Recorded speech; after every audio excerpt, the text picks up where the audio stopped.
আসসালামু আলাইকুম রহমাতুল্লাহি ওয়া বারাকাতুহু।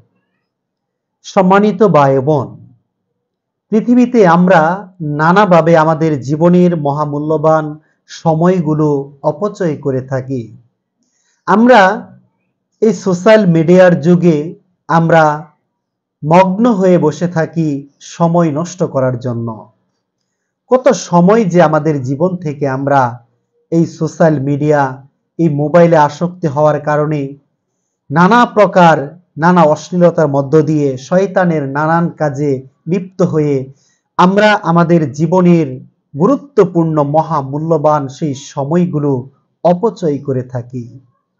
আমরা মহান রব্বুল আলামিনের ইবাদত মনোযোগ সহকারে এখন আর করতে পারি না এই সোশ্যাল মিডিয়ার যুগে। আমাদের সময়গুলো খেয়ে দিচ্ছে একমাত্র এই মোবাইল ফোন। মোবাইল ফোন আমাদের জীবনের মহামূল্যবান সময়গুলো নষ্ট করে দিচ্ছে। এই সময়গুলোর জন্য আমরা একদিন ঠিকই আফসোস করব, তখন আমাদের আফসোস করার আর কোনো ফায়দা হবে না।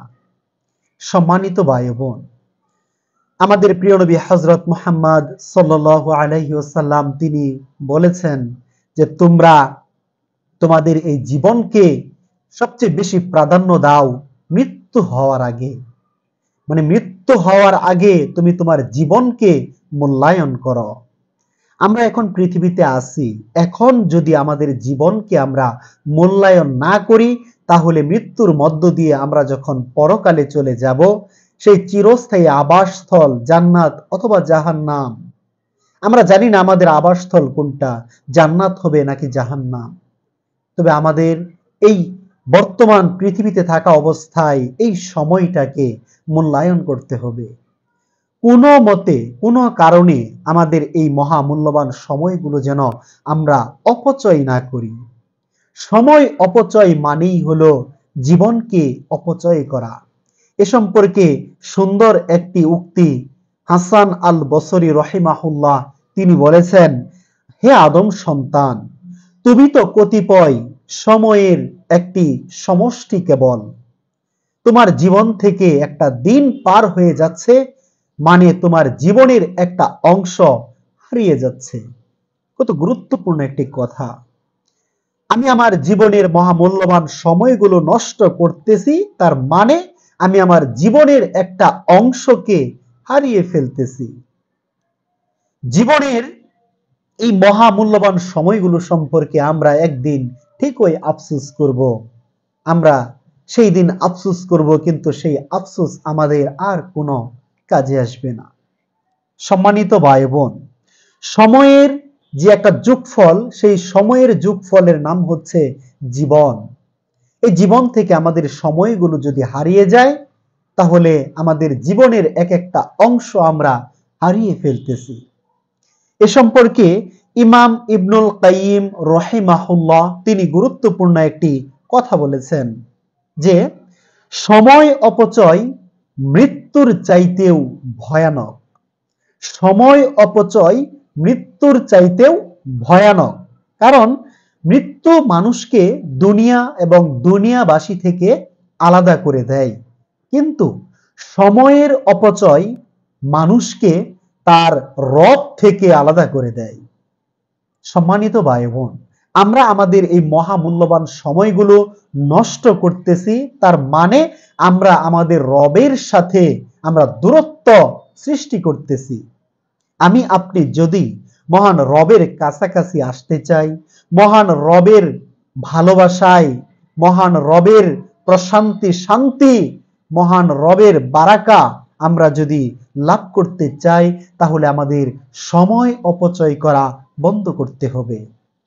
আমরা যদি এভাবেই চলতে থাকি, সময়কে অপচয় করতেই থাকি, তাহলে একদিন আমরা সেই কবরের জীবনে আফসোস করে বলবো, ইয়া লাইতানি কদ্দামতু লিহায়াতি, হায় আমি যদি আমার এই কবরের জীবনের জন্য, আমি যদি পরকালের জন্য পৃথিবীতে থাকতে কিছু পাঠাতাম, কতই না ভালো হতো। সেই দিন আমি আপনি আফসোস করে কথা বলবো। এ কথা বলার আগে আসুন আমরা দুনিয়াতে থাকতে সময়ের সৎ ব্যবহার করি। মহান আল্লাহ তাআলা কুরআনুল কারীমে সূরা আসরের মধ্যে সময়ের কসম করে বলেছেন, ওয়াল আসরি, সময়ের কসম, ইন্নাল ইনসানা লাফি খুসর, যে মানুষ অবশ্যই অবশ্যই ক্ষতির মধ্যে ডুবে আছে, মানুষ অবশ্যই অবশ্যই ক্ষতিগ্রস্ত, অবশ্যই অবশ্যই আমরা ক্ষতিগ্রস্ত, কারণ আমরা এই সময়ের মূল্য দিতে জানি না, আমরা সময়ের মূল্য দিচ্ছি না। সম্মানিত ভাই বোন, আসুন আমরা পৃথিবীতে থাকতে এখনই, যেহেতু আমাদের জীবন, এখনো আমাদের জীবন আছে, আমাদের মৃত্যু হয়নি, এখনই আমাদের উচিত সময় সম্পর্কে সচেতন হওয়া। কোনো কারণে নফসের ধোঁকায় অথবা শয়তানের কুমন্ত্রণায় কোনো কারণে আমরা যেন আমাদের এই মহামূল্যবান জীবনের মহামূল্যবান সময়গুলো কোনো মতে যেন নষ্ট না করি।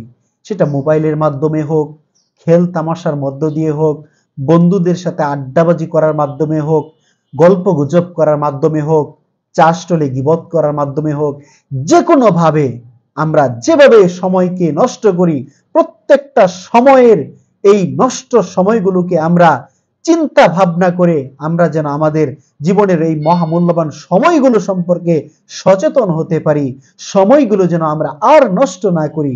আসুন আমরা জীবন থাকতে আসুন আমরা এই জীবনকে প্রাধান্য দেই মৃত্যুর আগে।